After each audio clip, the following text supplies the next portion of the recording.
So like Jordan said, my name is Allison Rider. I am one of the EAP counselors here at the University of Florida. And I am also a registered mental health counseling intern with the state of Florida. And today, this presentation, we're going to be going on the topic of coping with grief during the holiday season. Now, if you are someone who is here in this presentation, there is the possibility that you are approaching the holiday season and have some feelings of apprehension or even dread. You may be just not looking forward to this time of year, depending on where you might be in terms of grief. And so I hope with this presentation today is to be able just to give some resources, just be able to talk through this topic and to help you feel maybe just a little more prepared for walking through the holiday season. So with that,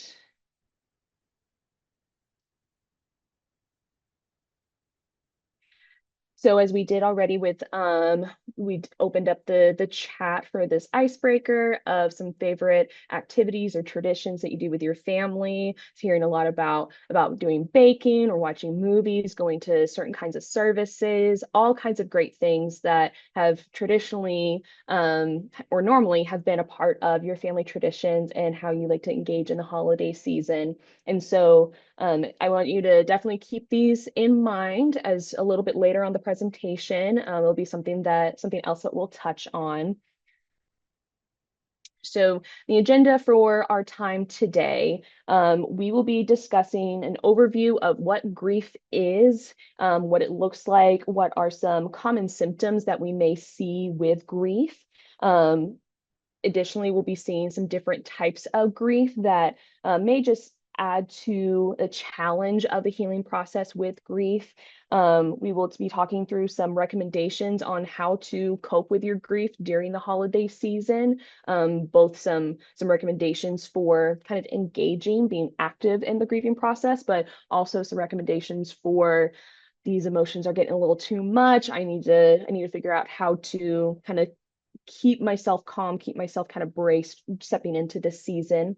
And then we will also be sharing some resources that are available to you locally, both within UF and outside of UF, is additional resources, supports to help you through this time. And as Jordan said too, we'll open up for questions and answers towards the end of this presentation if there's anything that comes up for you. So with all of that, we're going to dive right in. So what is grief? Grief is a common yet painful experience that accompanies a significant loss. Now, a loss, what is deemed as a loss, can have a very broad definition. Really anything that is of significance in our lives and is no longer part of our lives can constitute as a loss. That includes the loss of a loved one, but that can also be losing a job, a relationship that breaks up, the loss of a pet, a season of life that comes to an end, maybe a child moving out, leaving the nest for the first time, or an unfulfilled dream. There's so many different things that can fall under fall under the umbrella of what a loss is.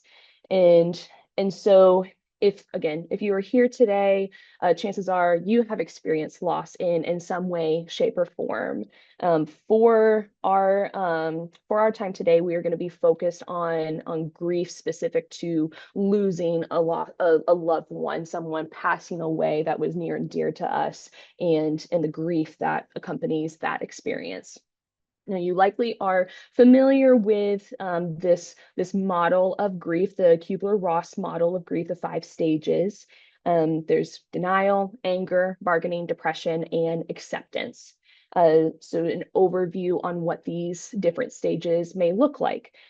Denial is the feeling is that feeling when the loss doesn't quite feel real yet. Maybe there's that initial shock after hearing the news that someone is gone, and you may be avoiding different sources of confirmation that this person is gone. So it's just that initial, okay, this doesn't feel real, even if there's like this knowledge that it's real. I'm struggling with connecting with that emotionally. The next phase is anger. Now, anger can be projected or just expressed in a multitude of different ways. Maybe this is anger towards others who may have been involved in the situation, or just other people in your life or in your loved one's life. It may be anger at yourself for, oh, these are the things that I should have done that I didn't do, or just a lot of different things that can come into mind for that. Maybe it's anger towards your higher power for allowing this to happen, or whatever, however your spiritual journey is kind of involved in that process. This also could include even anger towards the person who was lost, being angry that they left you. A lot of complexity in the emotions that we're discussing today. Next would be bargaining. These are the what if questions that can come along with a loss. If only we have done this, what if we tried this instead? Or just really kind of going through the gambit of what different things could have contributed to there being a different outcome in the situation, and really just wrestling with, well, this person could still be here if this happened, or if X, Y, and Z happen instead. And the next stage of this model is depression. These are the more heavy emotions of sadness, emptiness, hopelessness, just generally a lower mood. This is where the realness, I guess you could say, of the loss is starting to set in, and starting to wrestle with that, starting to feel that a little bit more, and just struggling to figure out, okay, how do I carry on with this? How do I live with these emotions? And then last stage here is acceptance. Acceptance is when there's recognition that the loss is real, and the pain that comes with that, but it's more manageable. This is when you may feel you have some more understanding, feel a little more at peace with the circumstances, and some more acceptance that the person is gone, and being able to move forward with other aspects of your loss, even in light of this still being an experience or some emotions that you carry. Now, even though we are typically familiar with seeing these stages laid out in this order, there's really no set order to how grief is experienced. It's very common for there to be fluctuation between the different phases. There's going to be days where you're carrying it feels a lot lighter, and then other days where it feels a lot heavier. It's not a one size fits all in terms of how grief is felt. And even if you do reach the place of acceptance on some days, that doesn't mean that the process of grief is complete. It doesn't mean that it's done. It just means that you've learned how to hold it and carry it in a more manageable, easier way. And so next, looking at some of the symptoms of grief and what it looks like. I have this broken up into a list of some physical symptoms and then some emotional or cognitive symptoms. As I said, grief is not a one size fits all kind of experience. And this is also most definitely not an exhaustive list. There's a lot of things that can coincide with grief.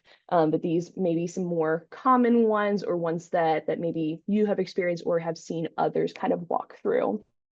So in terms of some of the physical symptoms, there can be headaches, there's muscle tension, headaches from tensing of muscles, whether that's in your neck or just the emotional turmoil that you're experiencing. There can be restlessness, there can be sleep changes, such as either not being able to sleep, finding yourself tossing and turning in the night, unable to fall asleep in the evenings, or you may find that you really struggle with getting out of bed, that you're spending more time in bed and just feeling fatigued, feeling overly tired. There can be appetite changes that are also experienced, whether that be if you're feeling some nausea from the amount of emotions that you're experiencing, or just the shock of the situation. If when you're nauseous, that's going to decrease your appetite. You may not be nourishing yourself as often as you typically would. Or you can go the other direction and your appetite increases, and you may seek out food as a way of comfort, or it's the routine that of your life, and trying just to kind of re-engage with that. So that can look like both ends of that spectrum. And again, muscle tension, just the as your body and your mind are just absorbing this news and working through this process, that tension can be in held in a lot of different ways. Maybe it's in your shoulders or in your neck, might be in your hands, in your gut. Just it's a challenging process that you're walking through, and so your body's also going to respond accordingly. Now, as for some of the emotional or cognitive symptoms that you may experience, sadness being a very notable one that's experienced, the sadness of the loss, of who's no longer in your life, the anger, as we talked about at the stages of grief, but also irritability. Maybe you find yourself being a little more short with people, that you don't have as much of a tolerance for different annoyances that like you typically would, and so finding yourself being a little more reactive in situations. And then that sense of hopelessness, just that lower mood, struggling to see, okay, how can this get better? How can I get better and move on in this situation? Cognitively, with the swirling of emotions and thoughts that are there, that can have issues on your ability to focus or make decisions in that time, especially if you are someone who is directly involved in some of the immediate practical needs after losing a loved one, such as making plans for a funeral, making arrangements involving some of the legal things like wills or estates, or the financial decisions, all kinds of things. But even making the simple decisions of, okay, what are we going to have for lunch today? It can be more challenging to really key in and make those decisions because of the weightiness of everything that's being experienced.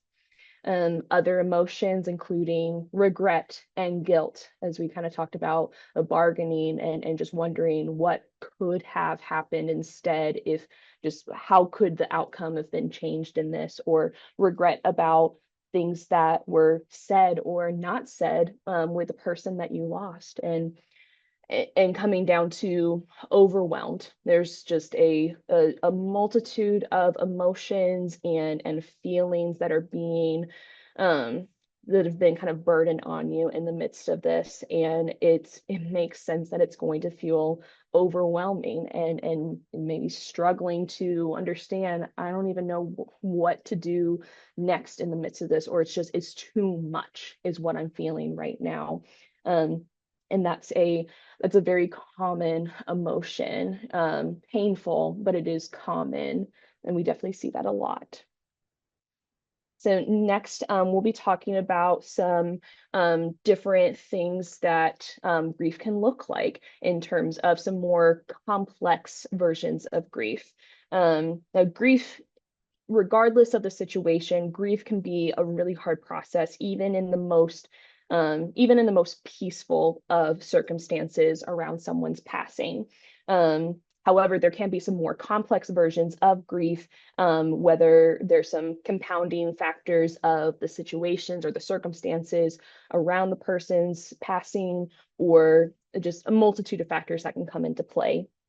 So as we go through these different types of grief, I'm going to be sharing some examples that can go along with each of these different types. So if you are someone who is here who has lost someone under some complex circumstances, I just want you to be able to take a moment to kind of emotionally prepare yourself, in the chance that I do mention mention an example of a situation that closely resembles yours. So the last thing I want is for anyone to feel caught off guard as we are talking through such a sensitive topic as grief. So the first example that is here is absent grief.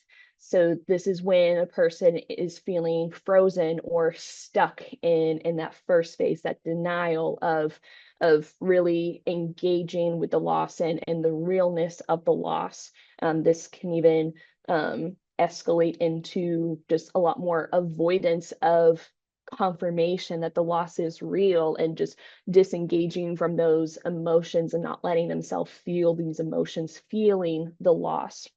Now, this kind of grief can be present, regardless of the circumstances around the person's passing. Um, and and so I think that being able just to, if you're walking through this circumstance with other people, being able to kind of check in on your people. If you're not seeing some outward signs of grief, kind of check in with them, see, hey, how are you doing? How are you feeling? Is there anything that you need from me?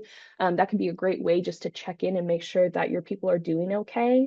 And of course, not everyone grieves the same. Some people are more internalized with the way that they go about grief, but they also may be in a place where they're feeling stuck in the situation.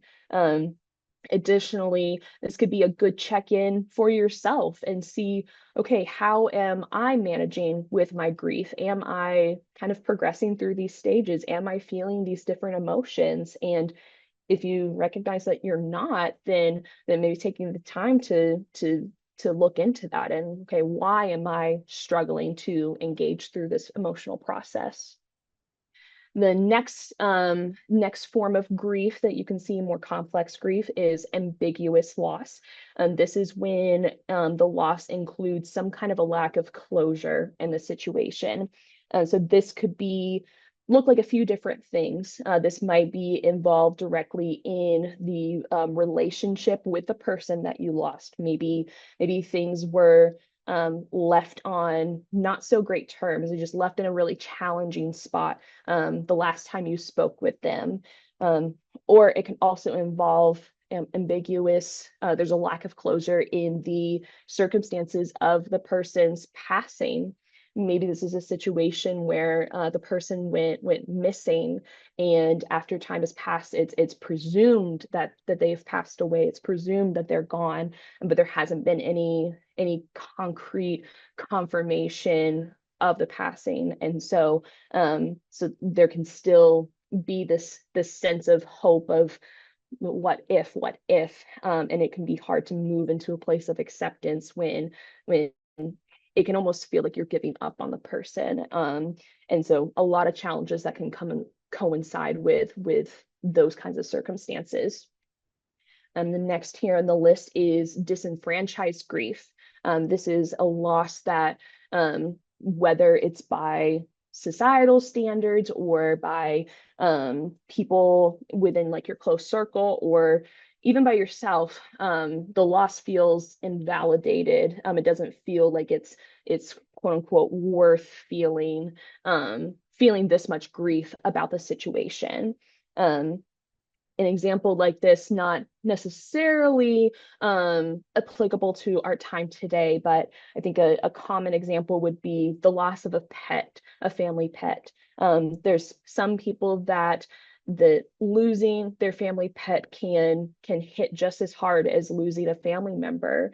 But not everyone in our society sees it that way, and so there can be some different views that that others have about the intensity of the grief that comes along with that. This could also look like in terms of people and their passing. This can be if the relationship that you had with the deceased, if it was a connection that people in your circle were not approving of, and so there's some invalidation of the intensity of the loss for you. Additionally, if the connection that you had with the person was a relationship that on paper wasn't a very close relationship, but because of life circumstances, you were closely bonded with this person. An example of that could be maybe someone who's an extended family member. So on paper, generally a lot of us aren't super close with our second cousins. However, life circumstances, maybe your second cousin lived in the home with you and you guys were like siblings to each other. And so because of that, um, there's a bigger connection that's there. And then in step, there's going to be a higher level of grief that is experienced there when losing that person. Lastly, on here, we have traumatic grief. So that's a loss that occurs in some kind of a horrific or an unexpected manner. So that can be tied to either the specific circumstances of the person's passing, if it was something that was really sudden or if it was something that was violent, and that can add to the intensity and the trauma kind of associated with receiving that news.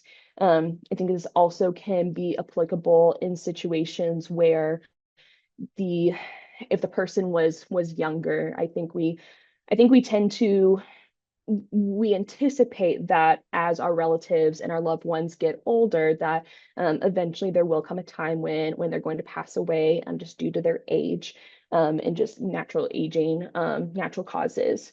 And so when there is grief over, there's a loss over someone who's younger, some of that can also come into play because it's out of order, so to speak, in terms of the natural progression of loss that we experience.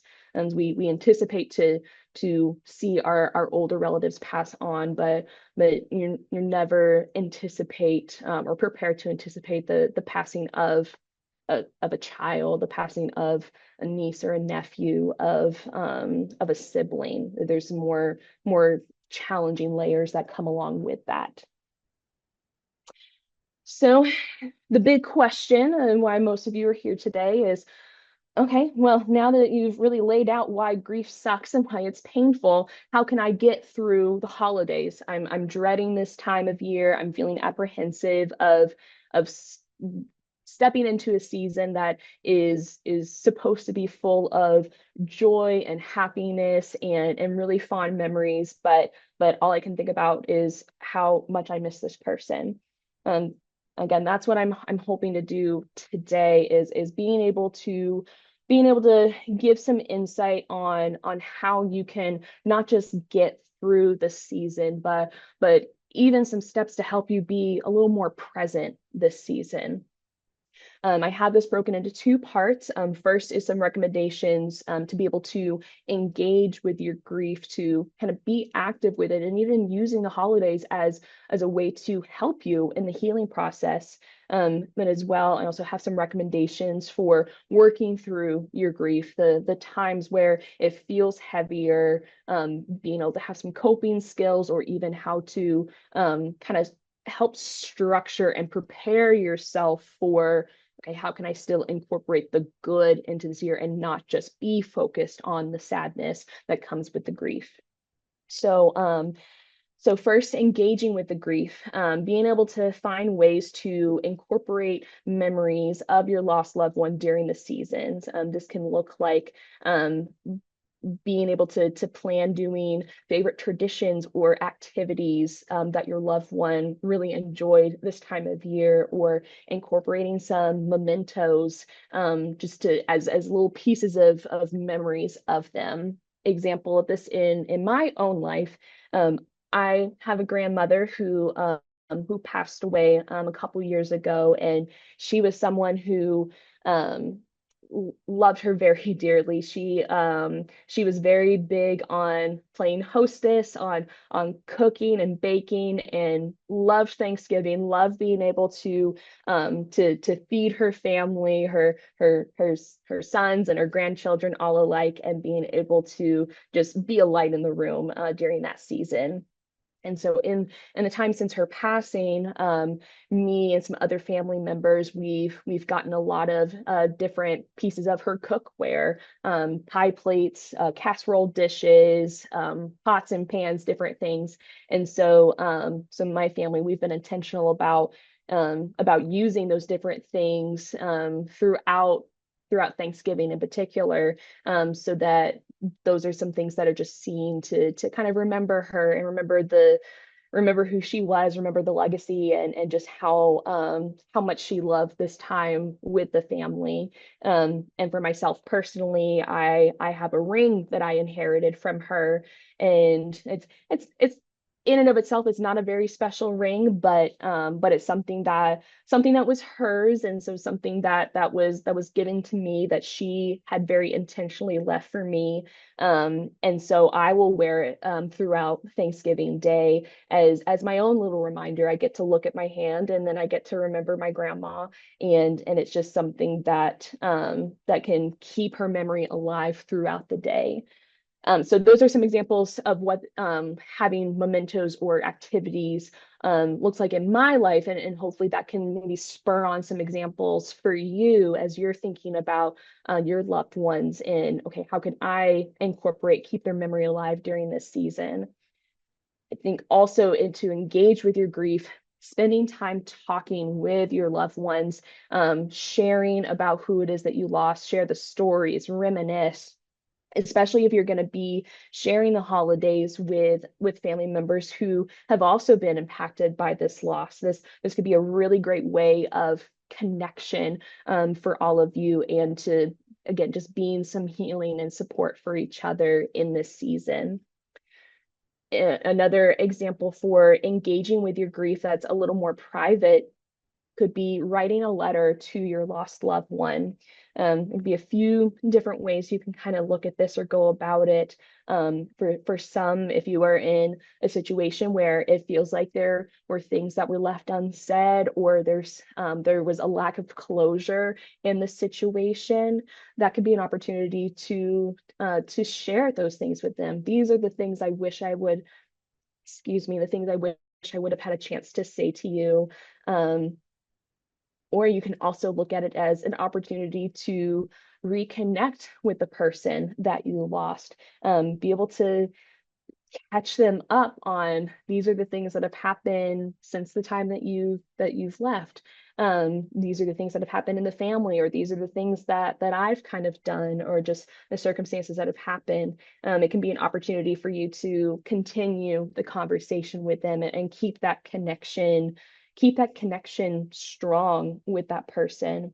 Um, in general, I definitely recommend just setting some time aside for yourself in the midst of the holidays to give yourself some time to engage with your grief, whatever that looks like for you. Um, and in the next, we have recommendations for working through the grief. Okay, how can I have some good coping skills, or just some good structure kind of integrated into this time, so that I'm not just stuck sitting in my grief. I think being able to set some really flexible goals for what you want the holidays to look like, I think that's going to be a really important point for being able to get this process started. No matter what, the holidays are going to look different this year, because there's going to be someone who's missing, someone who's not involved. And so being able to have some acceptance, even just of that fact, that can be something helpful to help you start to step through this time. As we talked about earlier in the presentation, I had you guys name off some different things that are important to you, some things that okay, when I think of the holidays, these are the things that come to mind that are important to me. That the holidays are just not the holidays without this activity, or this time that I get to spend with this kind of person. So being able to sit down with your family and communicate that, hey, these are the things that are important to me, that we still do this holiday season, in order to help keep some fun, keep some joy. I think these are things that are just really important to me. And sitting down and having that conversation, it helps for everyone to be on the same page and helps others know how to be supportive to you. But also, again, sitting down with family that if they are also impacted by this grief, it also gives you the chance to hear from them. Okay, what are the things that are important to you to have incorporated in this time of year? What are those events or those activities that we really need to prioritize? And in addition with that, kind of on the flip of that, you can even identify, okay, these are the things that we've done in the past that have been fun, or like there's been a lot of good memories associated with it, but I'll really be okay if we don't do it. Like it'll still be the holidays even if we don't do X, Y, and Z. Being able to give yourself some breathing room and give yourself permission to take some things off the agenda can be helpful to be able to prioritize the things you want to do, be able to give yourself some more breathing room for this time of year, and yeah, communicating through that of okay, what are the things we are prioritizing, what are the things that we're okay to miss out on this year. Talking about that as a family, it'll be set a really good foundation and set a good tone for you guys to approach that season together. And if it does start to feel too heavy, the weight of the emotions, the intensity of the emotions of your grief moving into this time of year, a lot of great coping skills that you can utilize. A lot of breathing exercises that you can engage in. Really, just focused on being able to bring some mindfulness to how you're how you're breathing, being able to slow it down if the intensity of the emotions are causing you to get into a little bit of a panic, and so you have some heightened breathing. So that'll be something that you can continue to look into, find a tool that works well for you. One grounding exercise that I do want us to, well, it's going to take a little bit of time and kind of practice this here just in this setting, is a 5 4 3 2 1 grounding exercise. So what this exercise aims to do is engage all 5 of your senses and to help you feel more present and increase some mindfulness of, okay, where is it that I'm sitting now? Where is it that I'm um, and being able to bring focus back to the present rather than the swirl of thoughts and emotions that may be coming up. Um, and so for practicing this grounding exercise, if you're comfortable in your chair or wherever it is that you may be watching this from right now, and if it helps to close your eyes, what I want you to do is picture yourself sitting at whatever the big meal is that's part of your holidays with your family. And as you're sitting there, start to kind of take notice of what you are observing. Take notice of who's sitting there, what room it is that you're in, if you're at a particular person's house.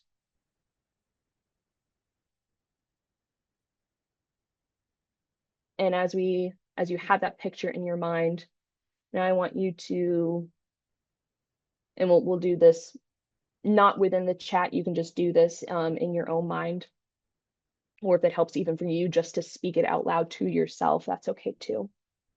I want you to identify 5 things that you are able to see. And this could be the place setting that's right in front of you. You see who's sitting across the table from you.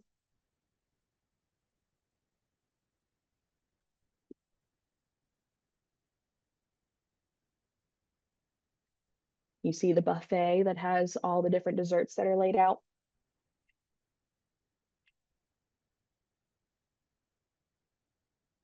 You see the different decorations that are incorporated in the room.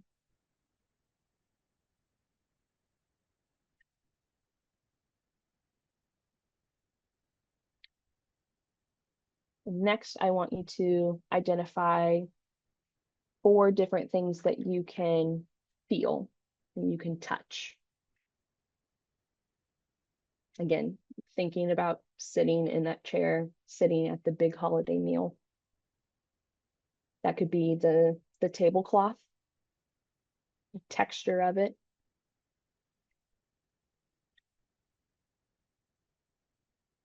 And maybe feeling the chair that you're sitting in. You can feel how it's supporting you.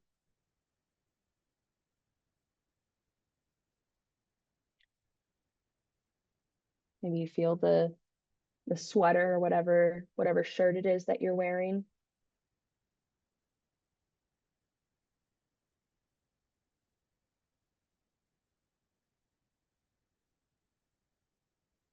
And then next, I want you to identify 3 things that you are able to hear.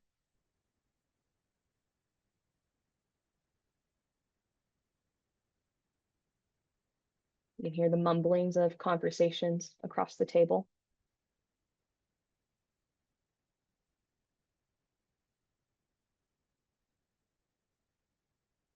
Maybe there's some music that's playing in the background.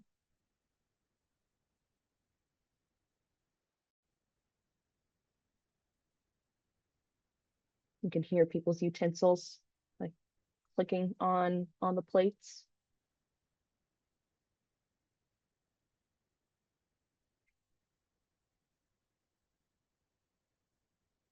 And then next, I want you to identify 2 things you are able to smell. And being the holidays, there's probably a lot of good things that you're able to smell. Maybe you're smelling the desserts, the fresh, warm pies that are sitting off to the side.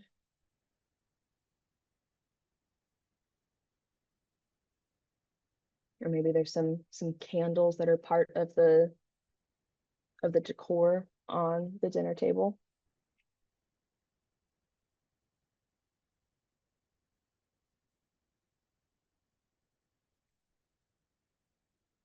And then lastly, I want you to identify 1 thing that you can taste. Maybe that's the drink that you have with you, part of the meal.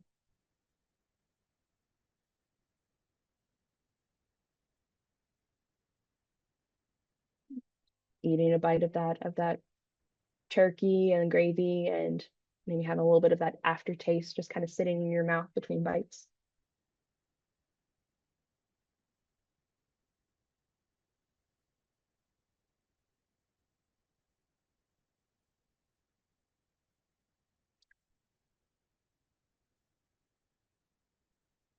And so after walking through this exercise, I hope that hope you were able to really engage with it, really kind of get that picture in your head of what that experience was, and all the different ways you were able to increase that awareness of where you were sitting there and now. What's really nice about an exercise like this, or also like breathing exercises and such, is that this is something that you can do sitting amongst other people. You can do regardless of the setting that you're in, that you can just kind of start to identify for yourself, okay, what are the things that I'm seeing? What are the things that I'm hearing? And it's something that you can do it can be very discreet. It can be very subtle. And so it could be a way for you to still be active and participant with the group that you're with the holidays, and but also be able to bring some calm for you amidst the busyness, again, if your grief starts to feel like it's increasing and feels like it's getting too much. And as always, if it's applicable to your situation, taking some room to step away. If you feel like it is starting to get more and more heightened, go step into a separate room, let yourself take some deep breaths, let yourself have a good cry if that's what's welling up for you. Maybe go and take a walk. just so you can get some fresh air in your lungs, get your legs, get your muscles moving, and let yourself have that emotion, sit in that moment for a little bit, and then return to join with the rest of the family again. And so who can help me with my grief? On this last slide is just some additional resources that are available to you, to help you, whether it's in the preparation for this season, knowing you're about to step into it. First off, we have the EAP counseling services. That's the group that I work with. There's myself and two other providers that are available to do free sessions, free to you. You get up to 6 sessions per issue, and that's something we have available for in-person services, or also telehealth, that's a more convenient option. And we have availability during normal operating hours for the university. Additionally, in this link here, we have I have a link for the Resilience and Emotional Wellbeing Toolkit. So what this is a wealth of resources that has been compiled by the Office of Work Life, and it has some different emotional support and practical support for different things that may be of help to you if you're walking through a season of grief right now, just in terms of just some educational resources, or just, okay, I'm in the midst of grief. What do I do in terms of my employment, or just like, how do I handle this in terms of that side of things? There's some great resources that are available through this link. Additionally, being able to get engaged with different providers within the community, whether that be for individual care, if you want something longer than the 6 sessions that we provide with EAP, or if you want to get involved with a support group. Listed here is resource that's available through Havens Hospice. They have some groups throughout the state of Florida, but within Gainesville specifically, they have a group. There's more information through the link, but I believe that they have a group that's available that meets on the third Thursday of each month, and they're open platform. It's a free resource, and for people to come and talk about their grief for others who have gone through similar circumstances. And of course, if depending on how you're managing with your grief, and if there's times that it comes that you're really struggling, the weight of the emotions is really intense and it's really heavy, and if you're finding yourself really struggling, the national hotline 988 is something that is always available to you, regardless of the time of day or the time of year. And what's great about this, even if you're not local to Gainesville specifically, because this is a national number, they will get you automatically connected with other local resources for you. And so that's a really great resource for you to keep in mind for yourself, or for other loved ones who may be struggling as we approach the holiday season. And so now at this time, oh, not a questions quite yet. This slide also just details some more of what EAP has to offer for employees. It's for anyone who's faculty and staff and grad students, and some other different demographics within the university. We have again, there's 3 of us. We have Dr. Snow, who's available at Communicore, and then Devin, Shori, and myself, we are available at the Ayers building, which is close to the HR building off of, not 13th, but on University Ave. And so we offer individual sessions, free to you, and we have the option for in-person or telehealth.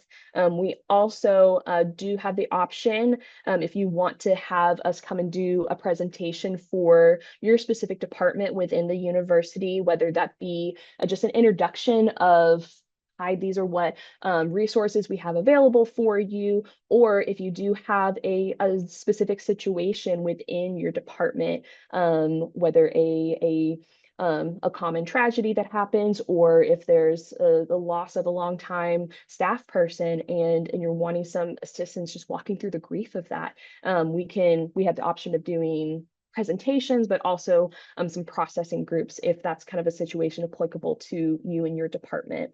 We also do, we have lists compiled of community referrals and different resources that are available throughout the Gainesville community. If you're looking for something that's a little more specific or something that needs some longer term counseling services, we can do what we can to help point you in the right direction with that.